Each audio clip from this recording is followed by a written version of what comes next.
ಒಂದು ರಾತ್ರಿಯಲ್ಲಿ ಒಬ್ಬ ವ್ಯಕ್ತಿ ಒಂದು ಊರಿಂದ ಇನ್ನೊಂದು ಊರಿಗೆ ನಡ್ಕೊಂಡು ಹೋಗ್ತಾ ಇರ್ತಾರೆ. ಸೊ ನಡ್ಕೊಂಡು ಹೋಗ್ತಾ ಇರುವಂಥ ಒಂದು ಸಂದರ್ಭದಲ್ಲಿ ಒಂದು ಕಾಡಿನ ದಾರಿಯಾಗಿರುತ್ತೆ. ಹಳೆ ಕಾಲದಲ್ಲಿ ಯಾವುದೇ ರೀತಿಯಾದಂತಹ ಒಂದು ಲೈಟಿಂಗ್ ಸಿಸ್ಟಮ್ ಎಲ್ಲ ಇರಲ್ಲ. ಸೊ ಆದ್ದರಿಂದ ಅವ್ರು ನಡ್ಕೊಂಡು ಹೋಗ್ತಾ ಇರ್ಬೇಕಾದ್ರೆ ಫುಲ್ಲು ಕಾಡು ಗತ್ತಲೆ ನಡ್ಕೊಂಡು ಹೋಗ್ತಾ ಇರಬೇಕಾದ್ರೆ ಹೀಗೇನೆ ಒಂದು ಸ್ವಲ್ಪ ದೂರದಲ್ಲಿ ಯಾವುದೋ ಒಂದು ಹಾವಿನ ಥರ ಒಂದು ಬಿಂಬ ಕಾಣಿಸ್ತಾ ಇದೆ. ಇನ್ನೂ ಸ್ವಲ್ಪ ದೂರ ನಡ್ಕೊಂಡು ಹೋಗ್ತಾರೆ. ನಡ್ಕೊಂಡು ಹೋಗಿ ನೋಡಿದಾಗ ಅಲ್ಲಿ ಹಾವು ಥರನೇ ಇದೆ. ಅದನ್ನು ನೋಡಿಬಿಟ್ಟು ಇವರಿಗೆ ಫುಲ್ ಭಯ ಆಗಿಬಿಟ್ಟಿದೆ. ಅಯ್ಯಯ್ಯೋ, ಇಷ್ಟು ದೊಡ್ಡದಾಗಿದೆ ಹಾವು, ಇದು ನನ್ನನ್ನು ಕಚ್ಚಿದ್ರೆ ಇನ್ನು ನಾನು ಸತ್ತೋಗ್ತೀನಿ. ನಾನು ಸತ್ತೋದ್ರೆ ನನ್ನ ಹೆಂಡತಿ ಮಕ್ಕಳನ್ನ ನೋಡ್ಕೊಳ್ಳೋರು ಯಾರು? ನನ್ನ ಹತ್ರ ಇರುವಂಥ ಹಣನ ಯಾರಾದ್ರೂ ದೋಚ್ಕೊಂಡು ಹೋಗ್ಬಿಡ್ತಾರೆ. ನಾನು ಮಾಡಬೇಕಾಗಿರೋ ಕೆಲಸ ತುಂಬ ಇದೆ. ಈ ಥರ ತುಂಬ ವಿಚಾರಗಳ ಬಗ್ಗೆ ಆ ವ್ಯಕ್ತಿ ಯೋಚನೆ ಮಾಡಿಕೊಂಡು ಭಯ ಪಡ್ಕೊಂಡು ಕಿರ್ಚ ಆಡ್ತಾ ಇದ್ದಾರೆ. ಅದೇ ಸಮಯದಲ್ಲಿ ಇನ್ನೊಬ್ಬ ವ್ಯಕ್ತಿ ಒಂದು ಕೈಯಲ್ಲಿ ಒಂದು ಲೈಟ್ ಇಟ್ಕೊಂಡು ಅವ್ರು ನಡ್ಕೊಂಡು ಬರ್ತಾ ಇದ್ದಾರೆ.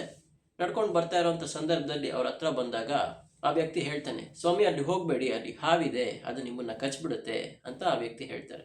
ಬಟ್ ಆ ವ್ಯಕ್ತಿ ಇನ್ನೊಬ್ಬ ವ್ಯಕ್ತಿ ಬಂದವರು ಅಷ್ಟೊಂದೇನು ಅದನ್ನು ತಲೆಗೆ ಹಾಕೊಳ್ದೆ ಅವ್ರು ನಡ್ಕೊಂಡು ಹೋಗ್ಬಿಟ್ಟು ಆ ಹಾವು ಪಕ್ಕ ನಿಂತ್ಕೊಂಡು ಅಲ್ಲಿ ಲೈಟನ್ನು ಬಿಟ್ಟು ತೋರಿಸ್ತಾರೆ.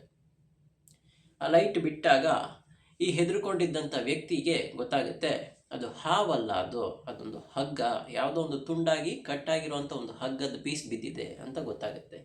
ಆಗ ಆ ವ್ಯಕ್ತಿಗೆ ಅಲ್ಲಿದ್ದಂಥ ಒಂದು ಭ್ರಮೆ ಕಡಿಮೆ ಆಗುತ್ತೆ, ನಿವಾರಣೆ ಆಗುತ್ತೆ.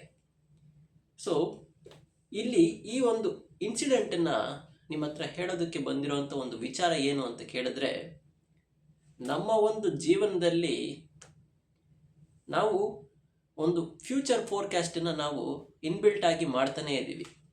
ಮುಂದಕ್ಕೆ ಏನಾಗ್ಬಿಡುತ್ತೋ, ನಮ್ಮ ಲೈಫ್ ಹೇಗಾಗೋಗುತ್ತೋ, ನನಗೇನೋ ಒಂದು ಆಪರ್ಚುನಿಟಿ ಮಿಸ್ ಆಗೋಗುತ್ತೋ, ಅಥವಾ ನನ್ನ ಹತ್ರ ಇವಾಗಿರುವಂಥ ವಸ್ತುಗಳೆಲ್ಲ ಹಾಳಾಗೋಗ್ಬಿಡುತ್ತೋ, ಅಥವಾ ಮಾಯ ಆಗ್ಬಿಡುತ್ತೋ, ಏನೇನೋ ಒಂದು ಯೋಚನೆ ಮಾಡ್ತೀವಲ್ವ.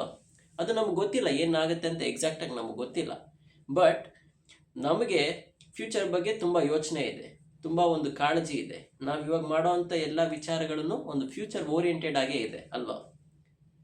ಆದ್ದರಿಂದ ನಮ್ಮ ಒಂದು ಅಧಿಕವಾಗಿರುವಂಥ ಒಂದು ಎನರ್ಜಿನ ನಾವು ಫ್ಯೂಚರ್ ಮೇಲೆ ಕಾನ್ಸಂಟ್ರೇಟ್ ಮಾಡ್ತಾ ಇರೋದ್ರಿಂದ ನಾವು ಪ್ರೆಸೆಂಟಲ್ಲಿ ಕಾನ್ಸಂಟ್ರೇಟ್ ಮಾಡೋಕ್ಕಾಗ್ತಾ ಇಲ್ಲ. ಇದು ಮೊದಲನೇದು.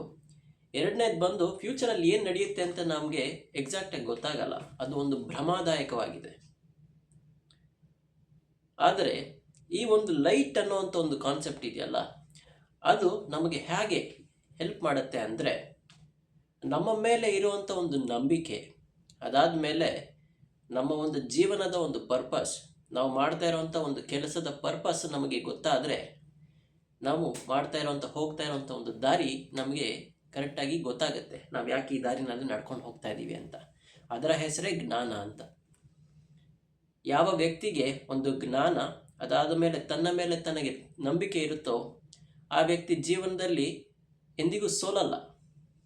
ಏಕೆಂದರೆ ಮೇ ಬಿ ಮೆಟೀರಿಯಲಿಸ್ಟಿಕ್ ಪರ್ಪಸಲ್ಲಿ ಅವರು ಕೆಲವು ಸರಿ ಸೋಲ್ತಾರೆ ಹೊರತು, ಅವರ ಒಂದು ಮನಸ್ಸಿನ ಭಾವನೆನಲ್ಲೋ ಅಥವಾ ಒಂದು ದೃಢ ನಂಬಿಕೆನಲ್ಲೋ ಅವರು ಸೋಲಲ್ಲ. ಅವರ ಒಂದು ಕ್ವಾಲಿಟಿ ಆಫ್ ಲೈಫ್, ಇನ್ಫ್ಯಾಕ್ಟ್ ಏನದು ಮೆಟೀರಿಯಲ್ ಆಸ್ಪೆಕ್ಟಿಂದ ನೋಡಿದೆ, ಮೆಂಟಲ್ ಆಸ್ಪೆಕ್ಟಿಂದ, ಅವರ ಒಂದು ಸ್ಪಿರಿಚುವಲ್ ಆಸ್ಪೆಕ್ಟಿಂದ ನೋಡಿದಾಗ ಅವ್ರು ತುಂಬ ರಿಚ್ ಆಗಿರ್ತಾರೆ.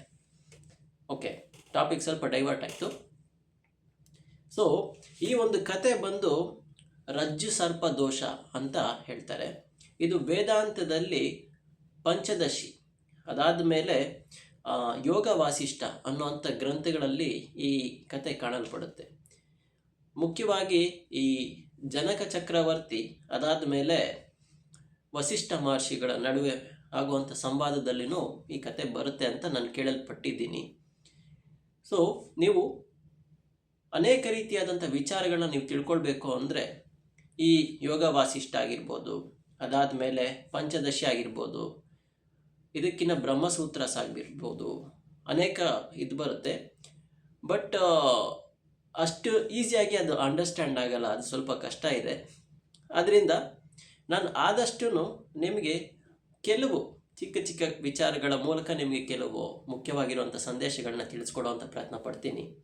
ಐ ಹೋಪ್ ಎಲ್ರಿಗೂ ಒಂದು ಕತೆ ಹೇಳುವಂಥ ಈ ಒಂದು ವಿಚಾರದಿಂದ ನಿಮಗೆ ಸ್ವಲ್ಪ ಹೆಲ್ಪ್ ಆಗಿರುತ್ತೆ ಅಂತ ಒಂದು ನಂಬಿಕೆ ಇದೆ. ಎಲ್ರಿಗೂ ಒಳ್ಳೆಯದಾಗಲಿ. ನಮಸ್ಕಾರ.